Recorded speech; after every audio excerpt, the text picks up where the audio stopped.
about that. Thanks to our sponsors. And down at the bottom of the map, an impressively creepy Zerg. His creep spread is apparently second to none now. It is. The voice just sounds a little bit depressed. It's like, I never noticed that. I have to tell you guys a terrible truth. Can you wait? Yeah, I can Until wait. I introduce this guy, the king of a tier 1 unit. That costs 50 minerals. It is MarineKing Prime. Wow, some fans here for this guy. Poor girl is and they gonna should lose be. her voice, man. Yeah, Her voice is going to be in worse shape than ours was after Noribong last Oh night. yeah, man, that Noribong last night was so fun. Yeah, We which got to is hang out with karaoke, Snowbird. by the way. Yeah. For those of you who don't know.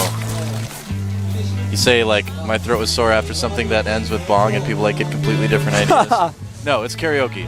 It's a lot of fun. Well, I was just going to say that I didn't realize that larva came out of these little holes in the bottom of the hatchery. There's actually little holes in the bottom of that hatchery, and that's where larva comes out. Wolf? I didn't know that. How are larvas made? I don't know how they're made, but they come out of those holes. All right. I didn't know if we were ready for that talk. Well, you know... Now you get it. Now you get it. I'm not claiming it was good, but at least now you get it. Well, when they are made like queens, they just pop off the side, but otherwise there's just a little hole at the front of the hatchery I didn't know about. I don't know. There's lots of ways you can make them, I guess. Sometimes a stork carries them.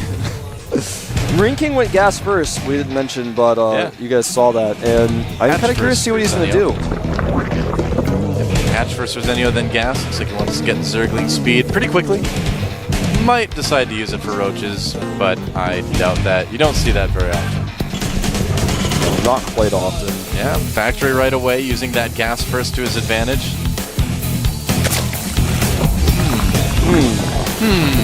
I'm thinking we're probably going to just see that earlier factory's going to put some pressure on with it, and I don't think we're going to see Banshees or anything like that, so I'm kind of curious as to what's going to develop here. Yeah, there's the reactor going down on the barracks, so just a faster reactor Hellion opening. Yeah, a little bit quicker. Doesn't make a huge difference at all, honestly. That's very true. It's not a significant difference. Yeah, I mean, this way I believe actually delays your command center a little bit. It does, and what happens with this, though, from Zenio's perspective is he has to make the spines earlier than he wants to. It's really tough when you're using two drones to make the spines. It's look at that starport. No, that is a starport. But yeah, everything you were saying was right.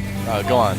I was just saying, it makes you make the spines a little bit earlier, and in the early stages of the game, you don't want to make those spines because you don't have the economy to just drop 200 mils and drop 2 drones out, really. But yeah, we're gonna see perhaps one of those Slayers-esque drop-type pushes, but this is not really a good map for that. Yeah, I would agree. I don't think it really is either.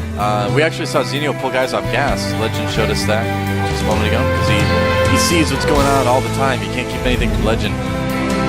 But, yeah. So, what we were talking about with the command centers, normally if you were going for a Reactor Hellion Expand, you get the command center like around 20 supply.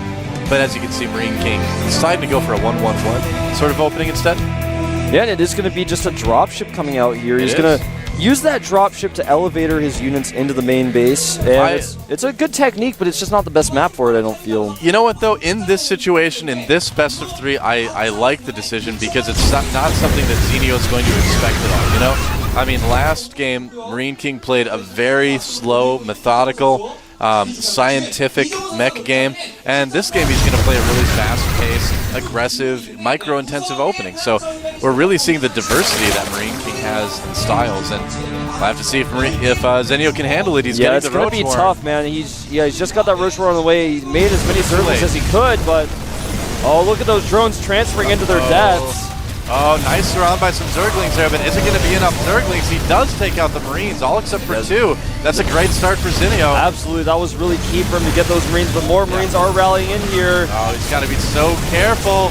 Losing a lot of Zerglings there. Marines are all dead except for 1 now, and Zenio has to pull his drones. Oh, look at that. MarineKing just picks up, floats away. Everything fit in that dropship so perfectly, too. You have to be careful if you're the Marine getting in like after the Hellion. You don't want to end up like underneath it or something. It's awkward. Well, I guess it's worse if you are under the Hellion when it drops out. That could be pretty bad. Yeah.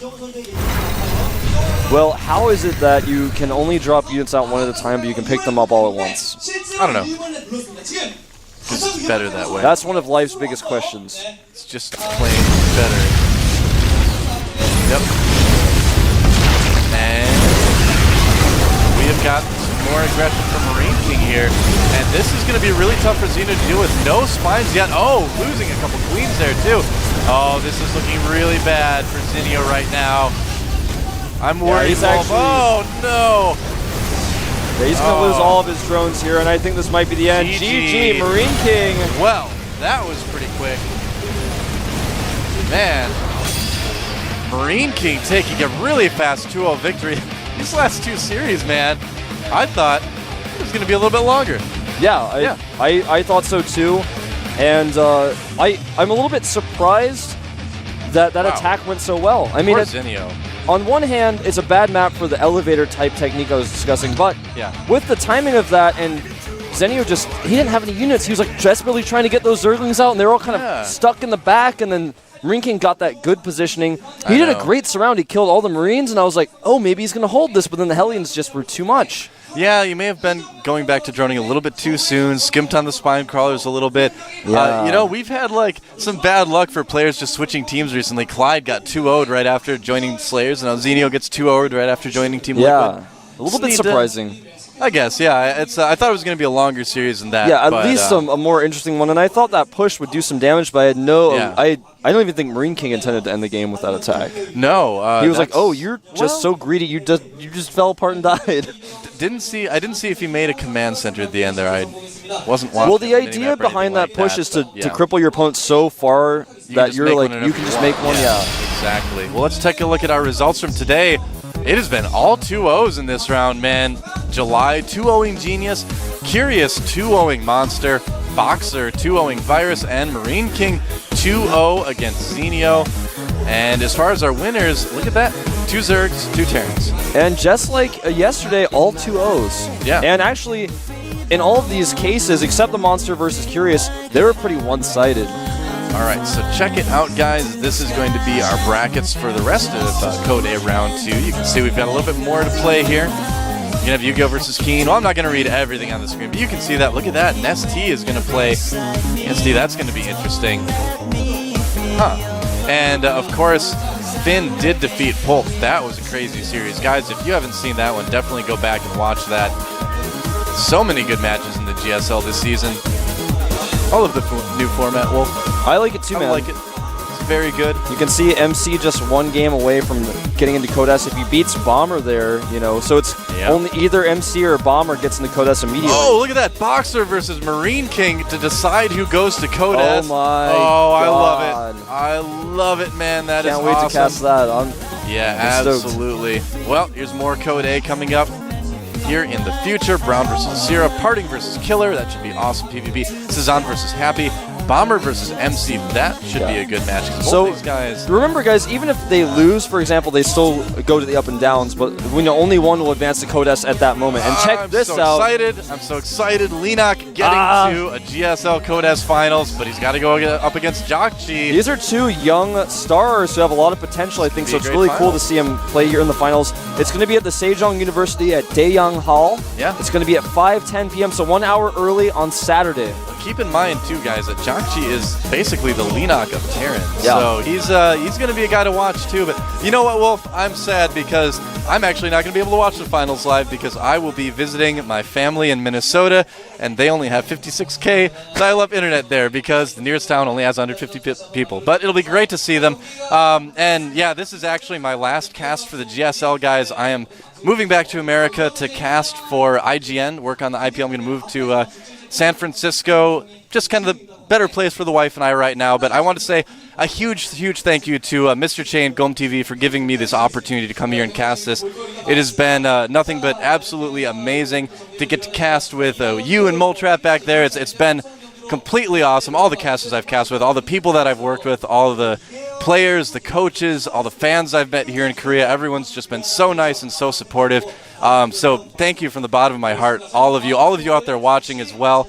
It's been an incredible experience. It's been a very humbling experience. And I promise I'm going to do everything I can to make esports in the West completely awesome. It's going to happen, guys. 2012 is going to be bigger than ever. Hey, Doa. Keep watching the GSL. Watch me on IGN. What's up, Wolf? Golem TV told me to give this to you What on should broadcast. Should I open this right now? Yeah, you should. All right. I don't want to. I have to be like really careful here. It's like, let's see. Oh my. Gosh. Oh my God. Wow. This is all right. I didn't want to get emotional, but this is a plaque of appreciation. Wow. Thanks a lot, guys. I really appreciate this. Yeah.